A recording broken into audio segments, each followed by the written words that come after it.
Welcome! If you are following this path in person, you should be standing right outside the assembly hall on its west side on the sidewalk. My name is Miranda, and for the next 30 minutes, I will be your guide. As we move together through this experience, I will narrate your path, indicating where to go, when to stop, and helping you to visualize the area as it was in 1893. You will walk this path as fictional patients at the former Lakeshore Psychiatric Hospital, or what was then called the Mimico Branch Asylum.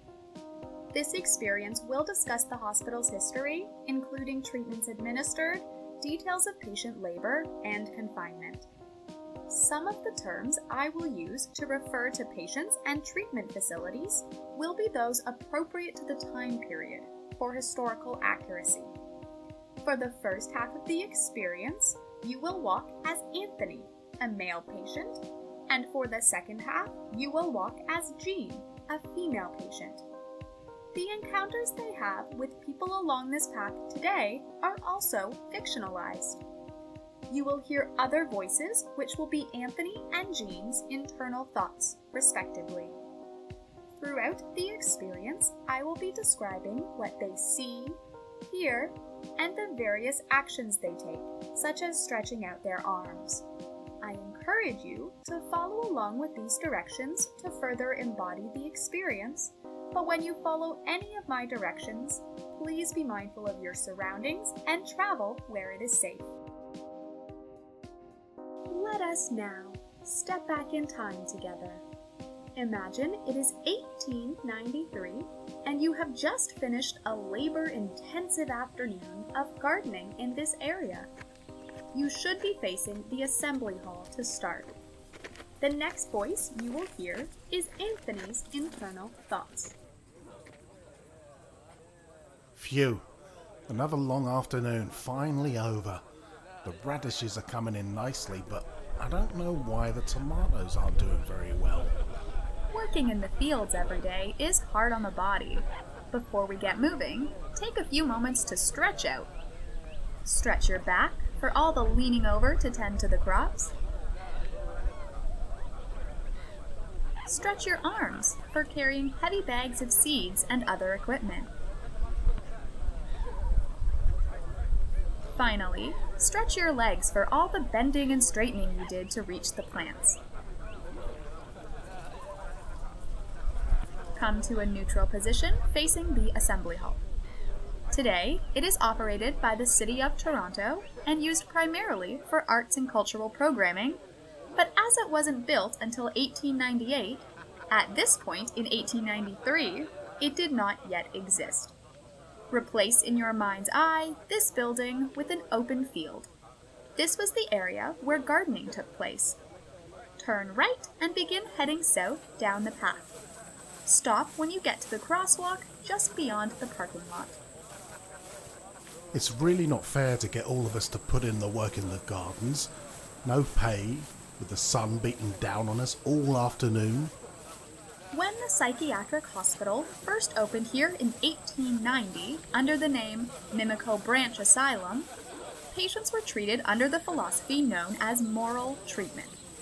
This philosophy originated in England, France, and Italy prior to its integration in North American hospitals. Moral treatment was built upon the concept that patients needed a change in their environment in order to heal. They were taken out of their communities and placed in institutions built within beautiful environments outside of the city. At the Mimico Branch Asylum, walking paths would have also been constructed to provide access to the lake, a crucial resource as well as being part of the therapeutic view. Moral treatment required the days to be highly structured, and labor was the primary focus. Different projects were assigned to male and female patients, but the focus was on those that contributed to the operations of the hospital. Recreation was also part of this highly structured schedule, and their diets were regulated as well. Just for one day I wish we could get a project indoors. I heard the women get to do all their chores inside. It must be better than burning up in the sun like this. To your right, Across what is currently Colonel Samuel Smith Park Drive, you will see a handful of apple trees. Picture a full orchard in front of your eyes, surrounded by acres of crops. Imagine you can see them swaying in the breeze. At this point in time, they are part of the McNeil Farm, though they would eventually become part of the hospital grounds in 1903, providing more work for the patients and more resources for the institution. It'd be great to get back to the cottages.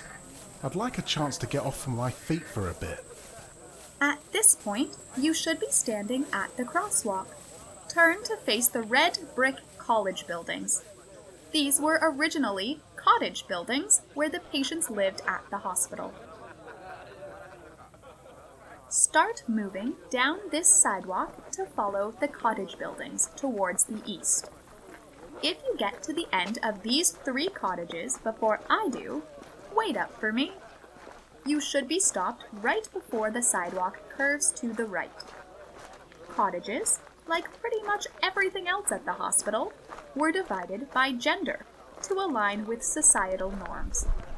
These 3 cottages, which are now known at Humber as buildings C, D, and E, were designated for male patients.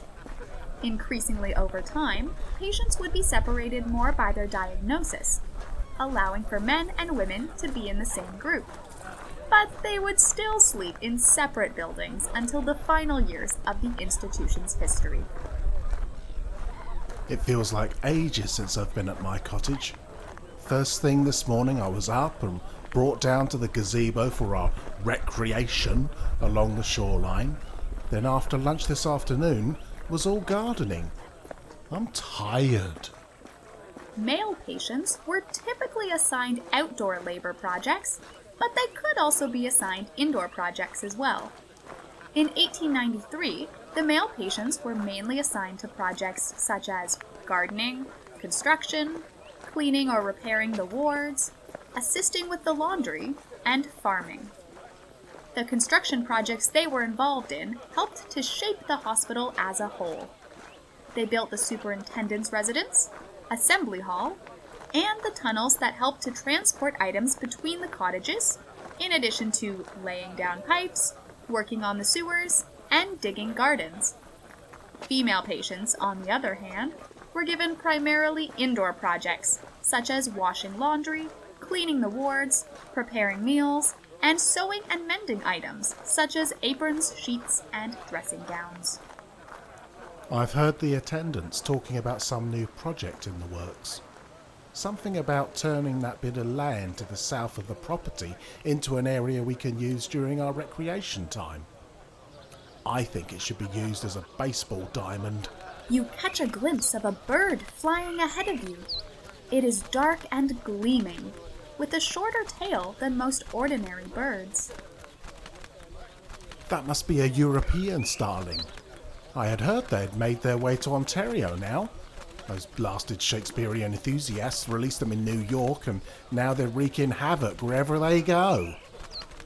A group of Shakespeare enthusiasts did in fact release European starlings in New York in 1890. They aimed to introduce all of the birds described in Shakespeare's plays into North America. The birds would eventually make their way across the continent.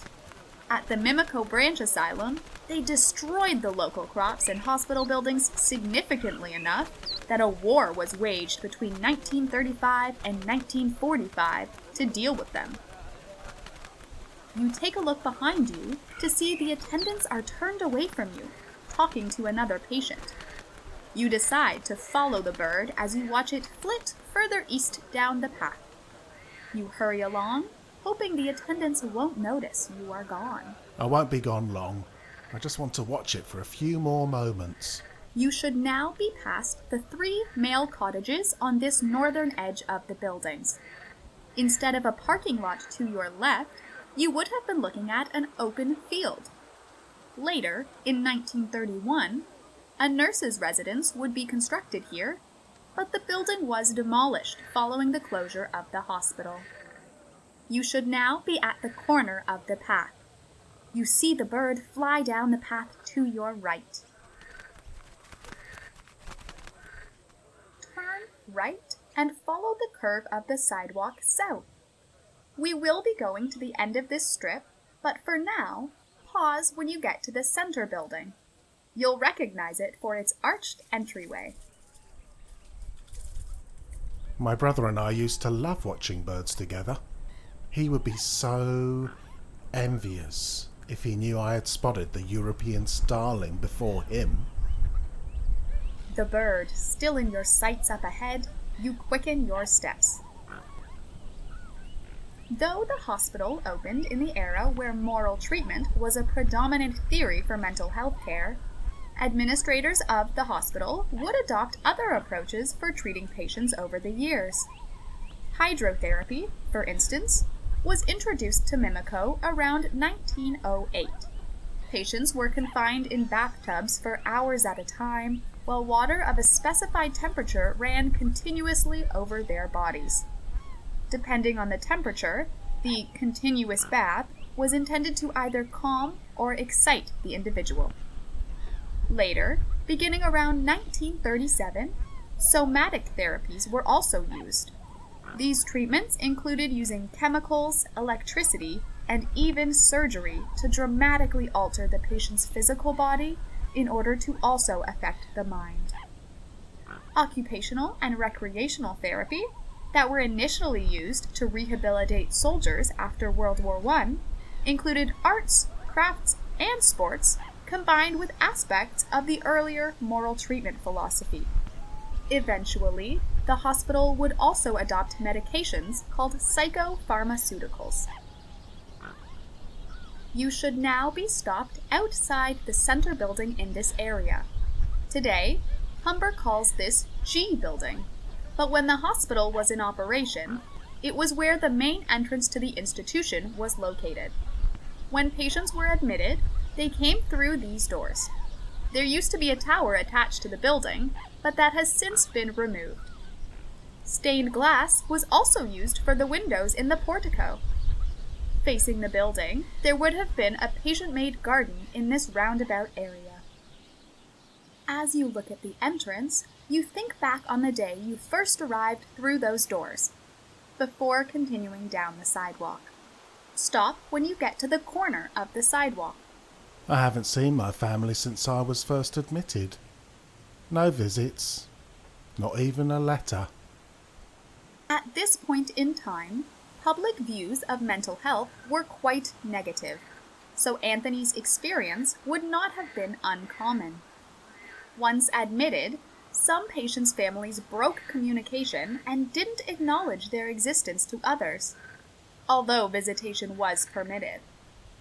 The hospital made some changes over the years to combat the stigma associated with mental health treatment. Changes they made to the name of the hospital reflected this goal. Though the name changed to the Asylum for the Insane, Mimico, upon separating from the Toronto Asylum in 1894, it then changed in 1920 to the Ontario Hospital, Mimico, to address these stigmas. However, they then realized the name did not accurately reflect the geographical location, so they changed it in 1934 to the Ontario Hospital, New Toronto. The final name change happened in 1964 when it became the Lakeshore Psychiatric Hospital, a name it held until the closure in 1979. You see the bird is now flying near the roof of the final building on this side, pecking away at the mortar between the bricks. If I'm very careful, maybe I can get a closer look when I get over there. Then I'll head back to the cottages. To your left, you should be able to see Cumberland House, originally built as the residence building for superintendents of the hospital. It was named after Dr. Thomas Daly Cumberland, the final superintendent to live in the house, who served as superintendent from 1936 to 1959. You should now be nearing the corner of the sidewalk. You see the starling fly down from the building to sit on the sidewalk. You cautiously approach and watch the bird. You step on a twig and it turns toward you. It tilts its head, as if studying you. Then it flies off, heading south towards the lake. I suppose that means I must head back now. Anthony may have to head back to the male cottages, but our journey isn't over yet.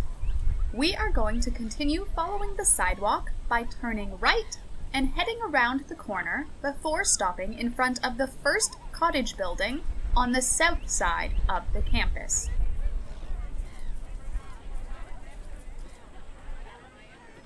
As you move, remember that we are changing perspectives.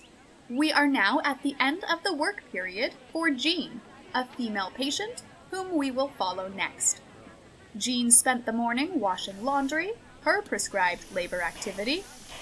Washing laundry at the hospital was a dangerous task involving large industrial washing machines and much heavy lifting.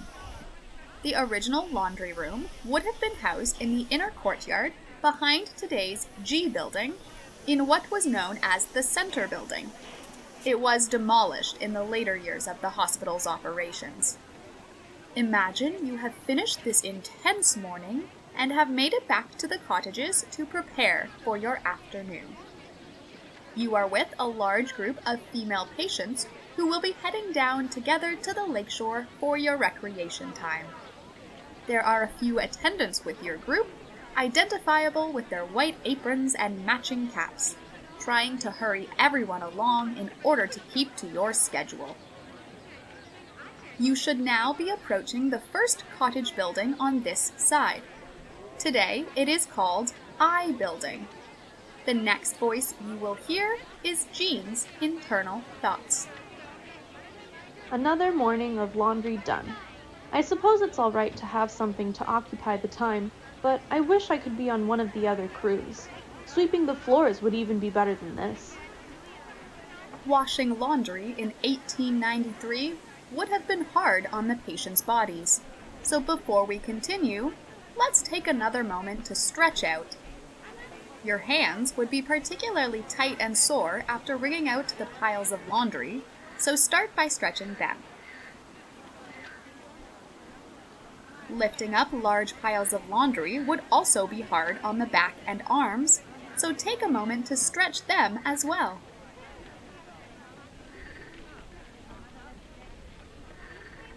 After spending all morning inside, your eyes strain in the sunlight, but as they adjust, they focus on the group of women that surround you.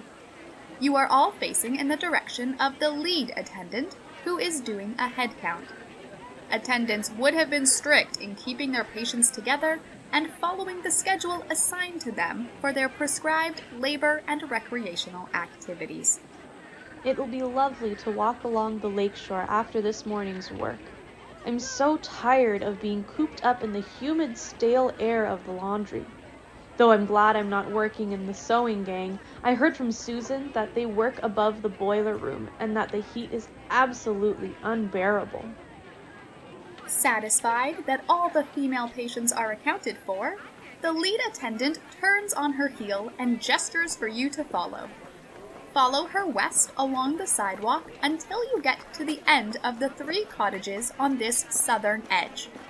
You will see Colonel Samuel Smith Park Drive. I heard the men get to work outside all day. I wish we could get outdoor tasks like them. Spending all morning in a stuffy room makes me feel too constricted. I'd love to feel the sun on my face as I work. You are passing by the cottages that were reserved for female patients. The hospital was constructed according to an architectural design known as the cottage plan. In other asylums at the time, the buildings were large, imposing structures. The objective of this hospital's buildings was to be smaller and feel welcoming. The cottages had a dorm-style interior with multiple patients in the same room, intended to make patients feel more connected to each other and the hospital community as a whole. I'd get much better sleep if we weren't sharing rooms. Some of the other women snore loudly when they sleep, though I am enjoying the newly painted walls. In 1893, patients and attendants worked together to paint the walls of the cottages. The cottages would also be decorated in this year with paintings, and furniture was replaced in an attempt to make it a more comfortable environment. You should now be nearing the end of the cottages on this side. You turn left and see the group has begun moving south down the path. You should now be right outside of the final building on this strip, which today is called K Building. You are about to cross the ring road south towards the park. When it is safe to do so, cross the street and head towards the path in between the trees.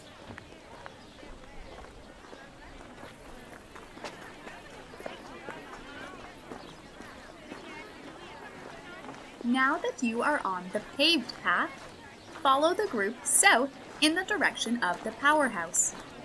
The powerhouse was originally built in 1938 for use at the hospital, so at this point in 1893, it would not be in existence. To your left, you would have seen trees like you can today. In 1893, lots of work was being done to improve the appearance of the still newly opened hospital, including planting many trees across what had been cleared farmland.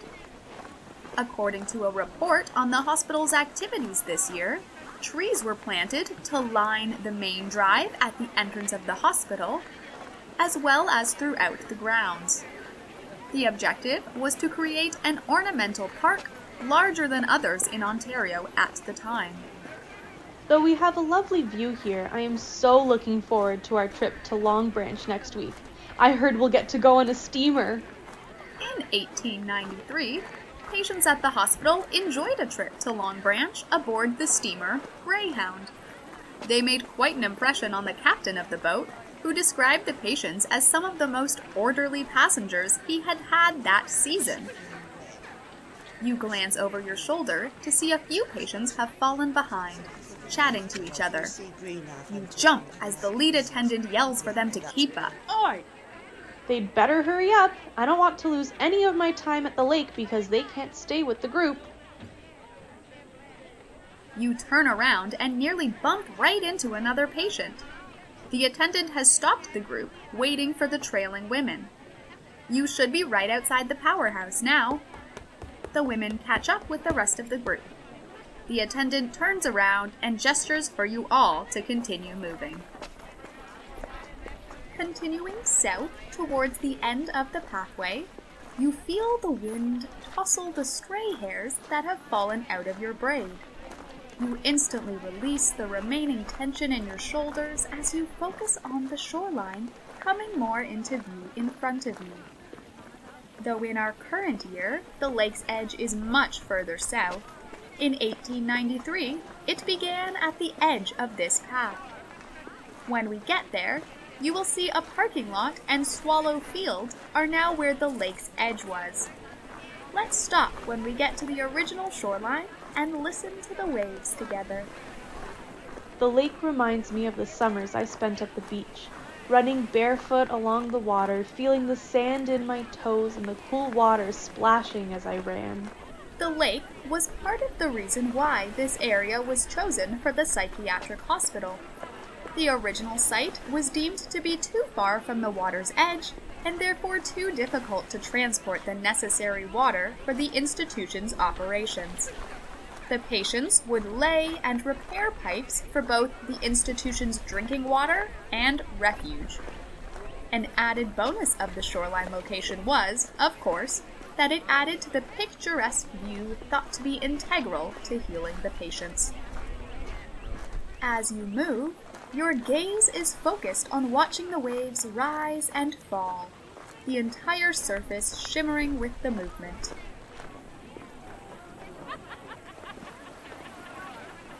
You look around you at the other patients who are talking with each other. You can hear some of them complaining that they just want to go back to the cottages and lie down. Watching them huddled together talking, it reminds you of days you've spent arm in arm with your sister, chatting just like that. My sister was especially fond of going to the waterfront in Brockville. I still remember the one day our mother said we couldn't go as planned because the rain was too heavy, and she threw such a fit. Patients that were admitted to the Mimico Branch Asylum were not restricted to the new Toronto area. Prior to this hospital's opening, Ontario had opened 5 asylums in Toronto, London, Orillia, Kingston, and Hamilton, but by the 1880s, they were dealing with a significant overcrowding issue. The Mimico Branch Asylum was posed as a solution to this, so once it was in operation, patients were brought in from all over Ontario. Initially, the patients brought to Mimico were those dubbed chronically insane, which at the time meant that they had been in treatment for so long that physicians did not anticipate they would ever fully recover. I wish my sister would come to visit. I receive letters from her all the time, but I would love to see her face. I know it's quite a distance, but that wouldn't stop her. I'm sure our parents are the ones preventing her from coming. At this point, you should be at the intersection of pathways. You are now right on what would have been the edge of the lake. Too soon, you see the group turn left and continue along the path, heading east. When you turn left, today you can see the waterfront trail sign for Toronto West Centre. You follow the group east down the path. To your left, you would have seen trees, and you probably would have had a better view of the small creek that still cuts across the property here. As you watch the water snake its way over the grass and rocks, you find yourself stumbling. You are able to catch yourself before you fall headfirst onto the ground. They really need to work on this path. It's far too rocky. Though in our present year, you are moving along a paved pathway, in 1893, you would have been walking along rather bumpy, uneven ground. I expect many would have stumbled like Jean walking this path in that day. Just picture how rocky much of the shoreline of Lake Ontario is to this day. Beyond the trees to your left, there also would have been a pump house in operation. In the early 20th century, it would be joined by a house where one of the physicians lived with his family. Today, if you wander through this section, all you are able to see remaining of the building are the original cement steps. As you continue along, the view between the trees begins to open up. What are they doing over there in the field? To your left, you can now see 3 men walking around the grassy area. You recognize one man as the hospital's superintendent. Another is one of the attendants. The final man is unfamiliar to you. Every so often, you see the stranger bend down, examining the ground. He calls out to the superintendent and he gestures for the attendant to jot something down on a piece of paper. Ready to go. I wonder if they're going to turn that field into something. It'd be nice to have another area for recreation, but it would be better if we could just have more time to ourselves. Though it's nice to walk down to the shoreline, I would rather come and go down here when I choose. The man Jean doesn't recognize would have been the provincial architect of the time, who was the designer of the hospital. At this point in time, plans were in the works to turn this land into a cricket pitch, plans which would be executed by patients as part of their labor requirement. The project began officially in 1895, taking 2 years for the ground to be leveled enough to be usable for recreation, a significant task according to all reports. In 1899, the pitch was enhanced by lining it with elm and maple trees. By 1900, it was fully operational. Though it was originally created to be used as a cricket pitch, over the years it has also been host to games of baseball, soccer, and many other sports. When it was used as a cricket pitch for the hospital, games were not only played by the patients, but external community teams also played here regularly.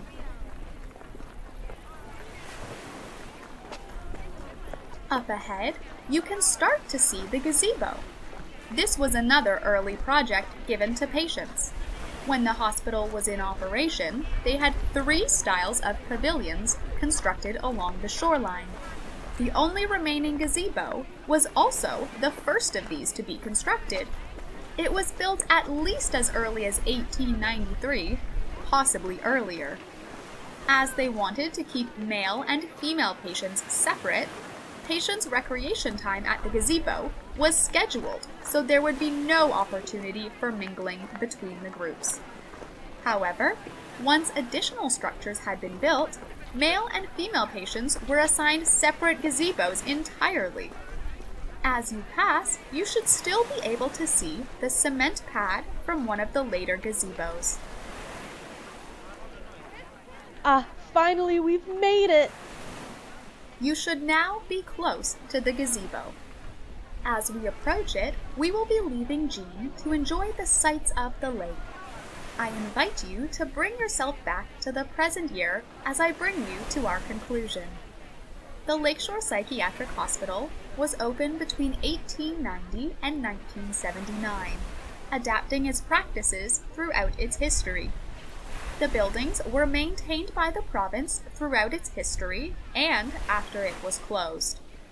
The central cottage buildings are now leased by Humber College and used for classes, while the surrounding buildings are primarily leased by the City of Toronto. If you are going to head back to where we came from to start this experience, you can retrace our steps, heading back west along this path and then north past the powerhouse to get back to the college buildings. If you would like to explore the park a little more, you can either continue along your current path or head back towards the parking lot and make your way to where the shoreline is today. Thank you for joining me in this journey through time. I hope you had fun on the trip. If you enjoyed this experience, you can explore more of the Lakeshore Grounds Interpretive Center's offerings, including additional guided journeys through time at our website, lakeshoregrounds.ca. Narration for this experience has been provided by Maranda Tippins, the voice of Anthony has been provided by Phillip Goodchild, and the voice of Jean has been provided by Tiana Kralj.